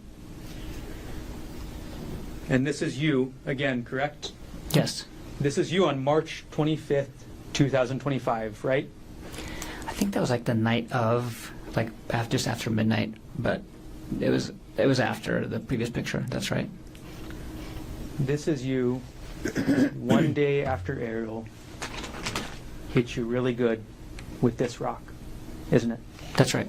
And then the prosecution had their final points on cross-examination about the prosecutor basically said, I'm going to present to you 2 situations. Here's what they are. Situation 1, if Ariel divorces you, you're likely going to be paying child support, correct? Yes. And you know from your last marriage, that's very expensive, right? It's not that expensive, but You paid almost $30,000 a year in 2018, correct? it's not a reason why I wouldn't divorce her if we had a good reason for it. That's all I'm saying. If Ariel divorces you, if she divorces you, you're likely the one that's going to be paying child support. That's correct? If we ended up getting a divorce, I would be paying child support, correct? If Ariel ends up divorcing you, you don't get anything from her life insurance, correct? If Ariel, if we get divorced, neither one of us gets either one of our life insurances. Ariel divorces you, you don't get any of her retirement accounts, correct? If we get divorced, well, that's not true. No, if we get divorced, Ariel might get some of my retirement account because my retirement account is much bigger than hers. The question was, if Ariel divorces you, you do not get her retirement account, correct? This is a question of law. It's not that's overruled. I know the retirement accounts are going to be. I know that retirement account division is part of divorce, and I know that there's a lot of things that go into that calculation. I know that my retirement account is much bigger than her retirement account, and I'm not sure what portions we'll be able to keep because it's based on when the contributions were made and things like that. You know that you're likely not going to be taking her retirement if she divorces you, correct?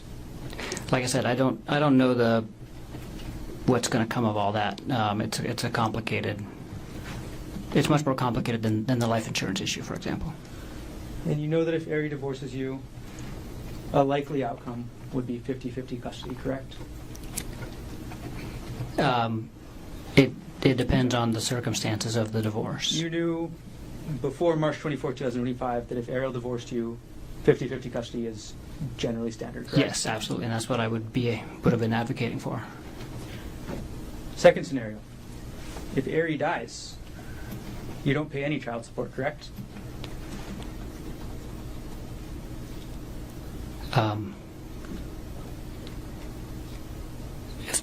If Ari died when?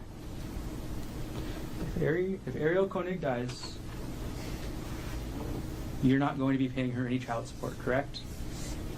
If Ari dies, and yes, I would not be paying a dead person child support. Yes.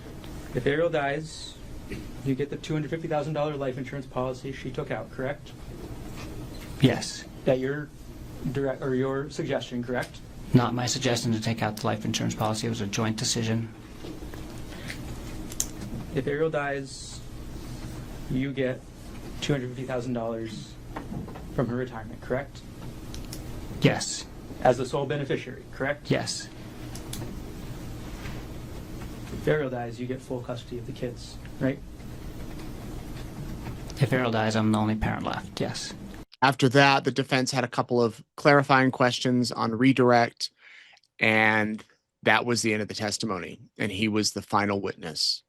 So, as I mentioned, the case is on hold for today for Good Friday, Easter weekend, and then Monday, court is not held. And then Tuesday, we're back in session. With that, I want to bring in Grace Wong. Grace, as I mentioned, has been an employee of Court TV for years. She no longer is because Law and Crime was absorbed Court TV, bought Court TV, and unfortunately, she and dozens of others weren't able to keep their jobs. But she still went to Hawaii to cover this trial. She's been in the courtroom.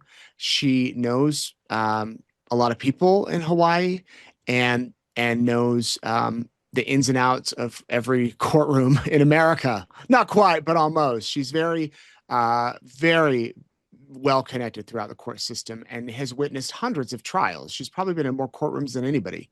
So I wanted to ask her take. She's been in there. What's happening? What is she seeing? Here is Grace Wong. By the way, we recorded this yesterday. The time zone from Hawaii to here is several hours. So we have to kind of fit these in when we can. So I interviewed her before court yesterday.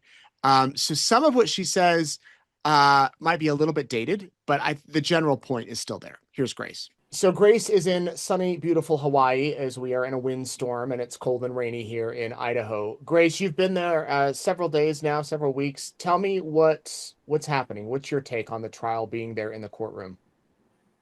Well, I started the trial thinking, why isn't he accepting a plea? Because the victim in this case, his wife, is alive and has very obvious injuries to her head and face in pictures. And I covered some of her pretrial hearings, and she was wearing a bandage, and the description was pretty horrific of the alleged attack. And after his testimony, he was very compelling on the stand and very convincing. I think the jury is going to have quite a time sort of parsing out. He's turned this into a he says, she says. Mm-hmm. And the corroborating evidence is interesting in the sense that it corroborates some of his story and it corroborates her story. So I think it'll be interesting to see how this plays out once his testimony is complete. What was her testimony like? Memorable, emotional, compelling? It was very compelling, but it was very different from his testimony, right? I mean, she was very composed. There was only a couple of times when she appeared teary-eyed, but for the most part, she was very composed and very even-tempered, whereas he was very emotional and he had to stop a couple of times during his testimony to blow his nose and to compose himself. And she was very measured. And so just the difference in tone is quite remarkable. And her testimony was compelling. I mean, she was very believable. She described the attack. And of course, she's supported by these horrific pictures of the attack and body cam video of being helped off the trail by bystanders who had heard her screaming, "He's trying to kill me." Mm. And one of them had called 911, and she's being helped off the trail while she's bleeding profusely.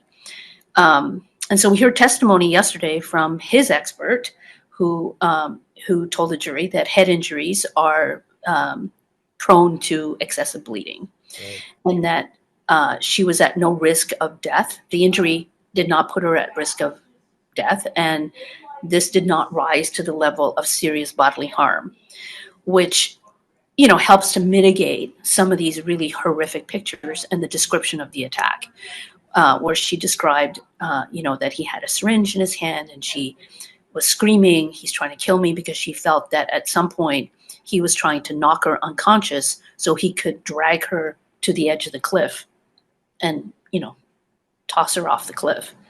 But then we got the And testimony of his son. and there was testimony, and the testimony from his son was very damaging. It was very, very damning. He had called his son right after the alleged attack, and his son said that she's having an affair, and I tried to kill her. And he was very clear in what he remembered, and there didn't seem to be any doubt as to what he said to his son.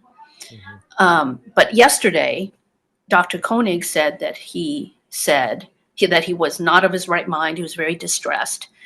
And he said that she said, "He's trying to kill me." So by adding that, she said he's trying to kill me, then it comports with, what she said on the stand. What she said on the stand and what witnesses heard.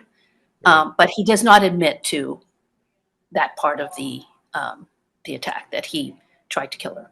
What is his demeanor like, especially during the prosecution's case? I mean, is he like real attentive, taking notes, talking with his attorneys?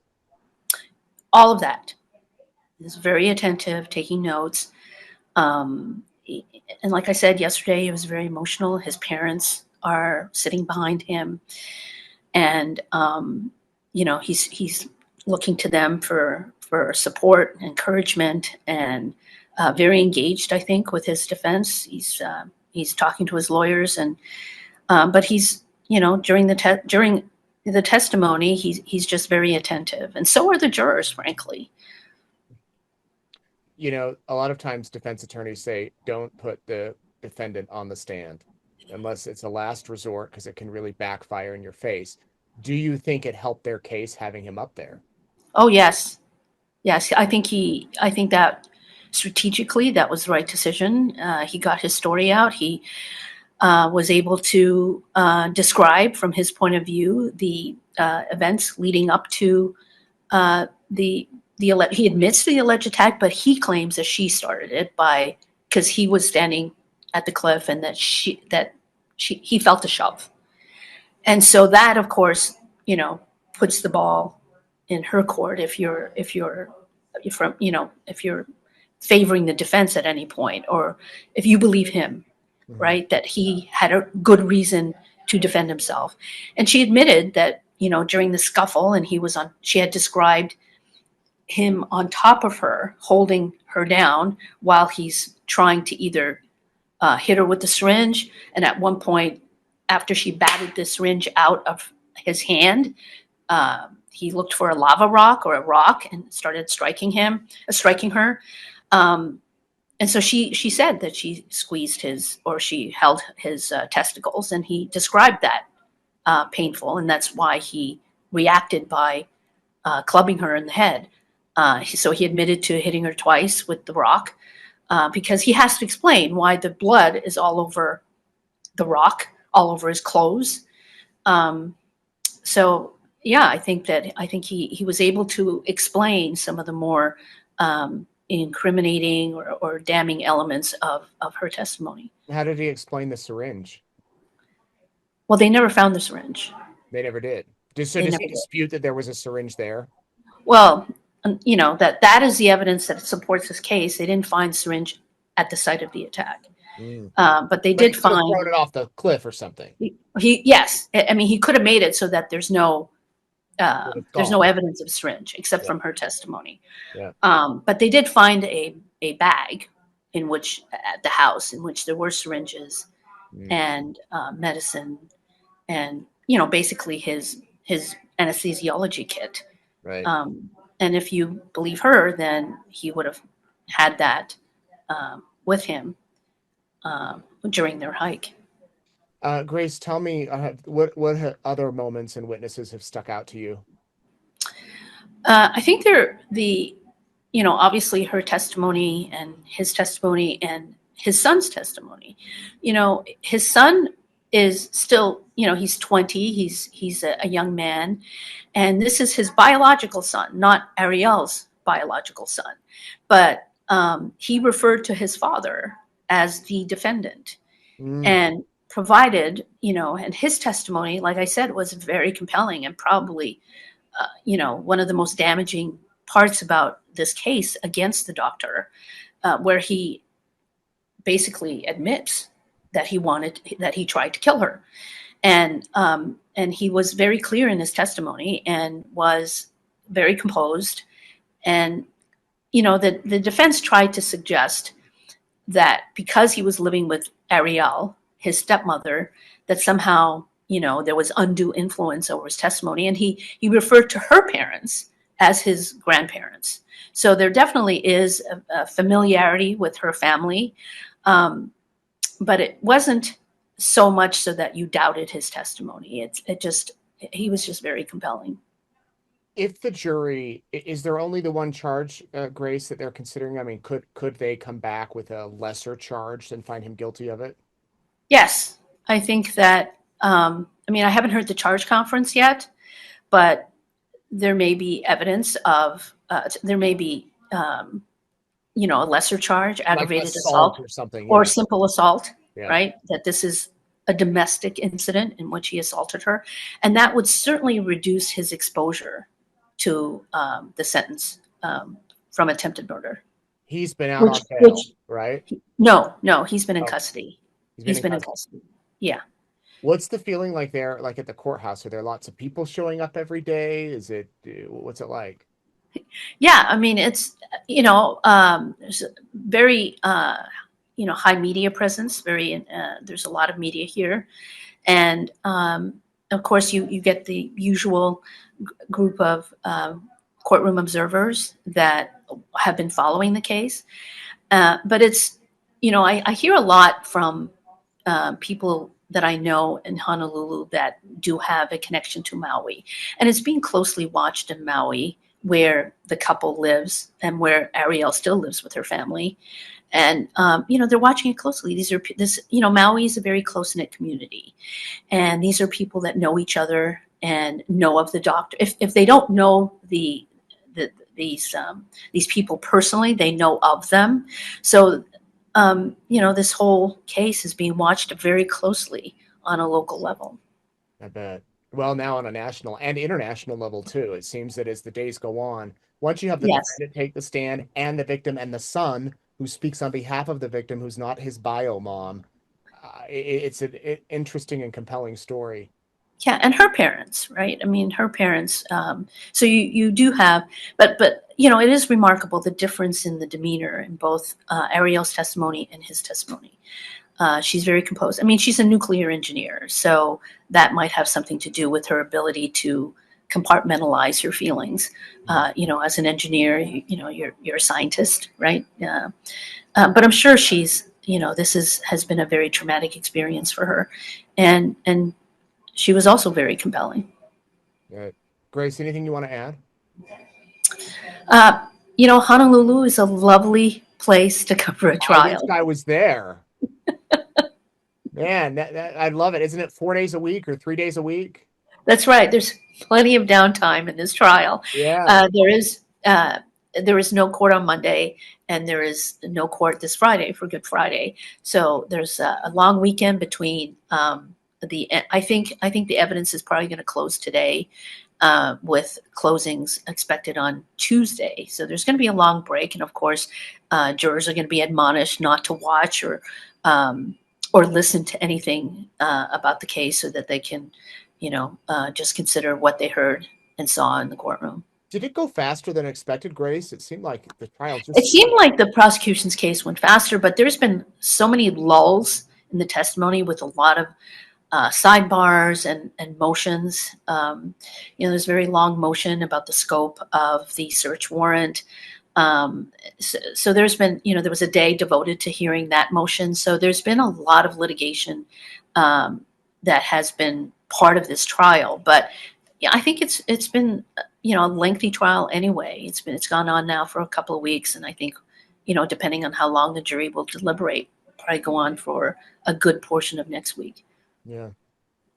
Well, thanks for being there, Grace. Big thanks to Grace for being our eyes and ears there in the courtroom. And court will resume Tuesday morning with closing arguments and maybe a verdict. If not, then we'll be back Wednesday for the jury to deliberate. I apologize. I feel like I have not done this case justice. I hate to just kind of dive in and cover things and then dive out. I'm one of those guys that, I want to be all in. This would have been one I would have really found fascinating to cover, because the victim is alive and it is a he said, she said, and they both have compelling stories that you could say, maybe one's more compelling than the other, but a lot of people could see either way. So we're going to watch this one and bring you the latest as it unfolds. Hope that tonight was helpful. I know so many of you have emailed saying, why aren't you covering this trial? I've been doing other things, but I'm glad that I could find a few hours today to go through it with you. Here's where you can find me. I'm on Facebook, Nate Eaton Reporter. Give it a follow if you haven't. Would love to see you there. I'm on X, Nate News Now. You can find me on Instagram and then YouTube. Please subscribe if you haven't. Hit that like button, the bell button, anything that you like, hit that button. And to those of you watching on Meet and the Eatons, thanks for checking us out over on our family channel. Everybody, I hope you have a great Easter weekend, that you're able to spend some time with your loved ones or with your friends, or time alone, if that's what you prefer. We are going to be sticking around home. I think this is the first time in a long time we're not going to an Easter egg hunt, which is so weird, but kind of nice. I think we're going to do our own egg hunt. Maybe I'll hide some around the backyard if it's not snowing. It's been snowing and crazy cold. And our heater went out. Yesterday, our heater went out we've had great weather up until like this week, and our heater went out. So last night was quite a night. Apologies for my sleep deprived eyes. We had some space heaters that some friends generously let us borrow, but our boys, they were sleeping in one room to stay warm. My wife and I were in the other. Somehow they ended up in our room and we played musical beds. And anyway, I'm rambling now. I'm great. I'm glad the weekend's here. So I hope you have a good weekend. I hope you have a great Easter, and we'll be back next week for more Courtroom Insiders. We'll follow this case come Tuesday, assuming the timing works out. The 5 or 6 hour time difference is a little bit off, but either way, we'll be back with interesting stuff to talk about next week. I hope you are too. Until then, take care.